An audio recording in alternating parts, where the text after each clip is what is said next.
और अपनी छाया से महाराज करदम जी को उत्पन्न किया। करदम जी से कहा कि तुम भी हमारी सृष्टि में कुछ सहायता करोगे कि नहीं? बोले आपकी सृष्टि है ना तो वो मानसिक है, हमारी सृष्टि ऐसे नहीं होगी। फिर बोले हमें तो पत्नी चाहिए।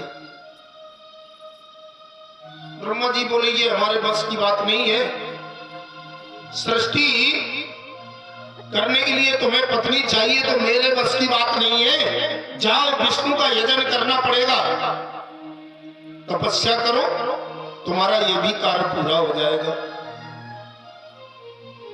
प्रेमियों, करदम जी तपस्या करने के लिए चले गए। इधर ब्रह्मा जी का दो भागों में शरीर विभक्त हो गया। एक भाग बना पुरुष का और एक स्त्री का। जो महाराज पुरुष रूप में थे स्वयंभू मनु, और स्त्री वेश में थी महारानी शत्रुपा। जैसे ही ब्रह्मा जी ने कहा तुम भी सृष्टि करोगे आगे, बोले सृष्टि तो होगी लेकिन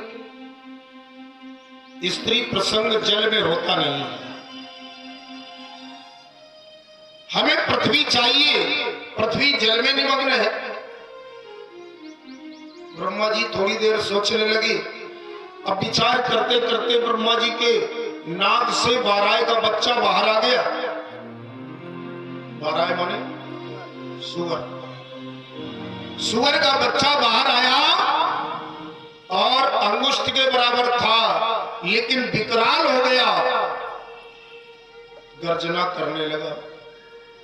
प्रेमियों, जिस समय विकराल हो गया, गर्जना करने लगा तो जयकार होने लगी, बोलिए बाराय भगवान की।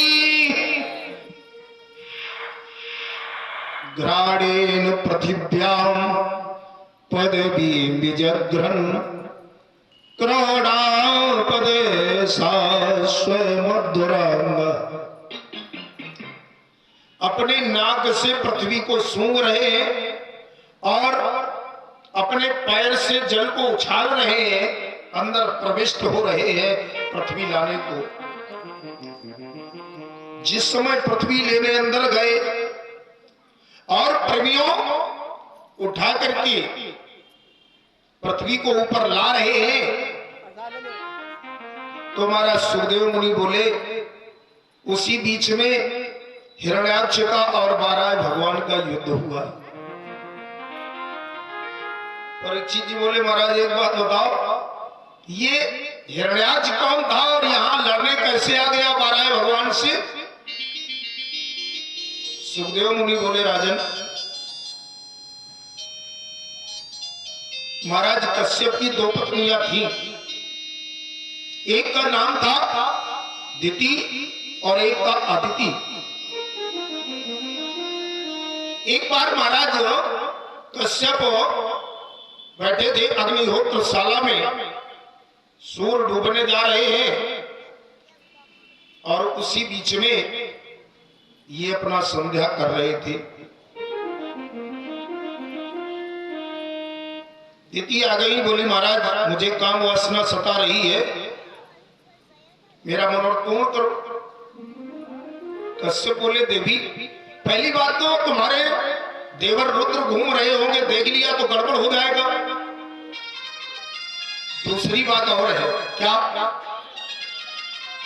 प्रत्येक प्राणी को चाहिए जब सूर्य डूब रहे हो तो चार काम ना करें। मालूम है कि नहीं? मास्टर साहब जानते हो, क्योंकि ये सबको पढ़ाते हैं, है ना। चार काम नहीं करना चाहिए जब सूर्य डूब रहे हो। जानते हैं लेकिन बोलना नहीं चाहते। चत्वारि मानि कर्माणि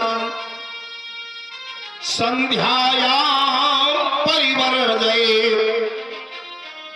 आहारम मैथुनम निद्राम स्वाध्यायम च चतुर्थकम। जब सूर्य डूब रहे हो संध्या के समय में तो आहार नहीं करना चाहिए, माने भोजन। यदि भोजन करते हैं सूर्य डूबते समय तो उदर के पेट के रोगी जल्दी बन जाते हैं। मैथुनम, स्त्री प्रसंग नहीं करना चाहिए, है ना? नहीं तो राक्षसी संतान उत्पन्न होती है। निद्राम माने सोना नहीं चाहिए। यदि सूर्य डूबते समय सोते हैं तो आंखों की ज्योति जल्दी चली जाती है और फिर कहते हैं क्या बताओ भैया, छोटे से हम तंबाकू रगड़ रगड़ करके खा रहे हैं तो हमारी आंखें दिखात नहीं है। कारण कुछ और होता है लेकिन विचार कुछ और करते हैं। प्रेमियों, ये ज्ञान का विषय है भागवत। भागवत कथा कोई साधारण किताब नहीं है, ये ज्ञान का विषय है। प्रेमियों, सोना नहीं चाहिए। और स्वाध्यायम माने कोई भी पाठ याद नहीं करना चाहिए। सूर्य डूब रहे हो और यदि कोई पाठ याद करते हैं, कोई बालक पढ़ते हैं तो पहले वाला भी जाने लग जाता है, आगे तो बढ़ता ही नहीं। इसलिए ये चार काम वर्जित है। प्रेमियों, द्वितीय मानी नहीं, महाराज कश्यप का पीतांबर खींचना प्रारंभ कर दिया। आतुर होकर के महाराज कश्यप विवश होकर के एकांत में पत्नी का मनोरथ पूर्ण करते हैं। मनोरथ पूर्ण करने के बाद और जैसे ही अपने आसन पर बैठे, दीदी आ गई, महाराज मुझे क्षमा कर दो, मुझसे बहुत बड़ी भूल हो गई। कश्यप कहने लगे, देवी आपने भूल के लिए प्रार्थना की है, प्रायश्चित किया है, इसलिए कम हो जाएगा। लेकिन ऐसा नहीं कि तुम्हारे यहां राक्षस ना आएंगे, लेकिन भगवान उनको उद्धार करेंगे। प्रेमियों,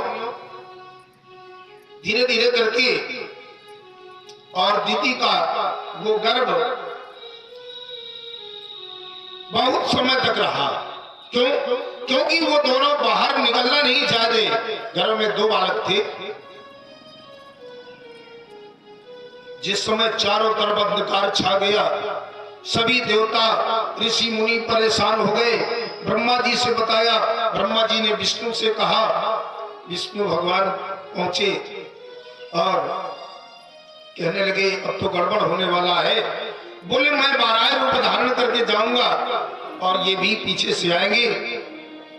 आज वो समय सन्निकट हो गया और दिति के द्वारा 2 राक्षस उत्पन्न हुए। 2 राक्षस, एक का नाम हिरण्यकश्यपु होता है और एक का नाम हिरण्याक्ष। 100 वर्ष के थे, थोड़े नहीं थे। प्रेमियों, लेकर के गदा युद्ध की खोज में चले जा रहे हैं। नारद जी चले आ रहे थे, ये भी नाम श्रीमन नारायण नारायण नारायण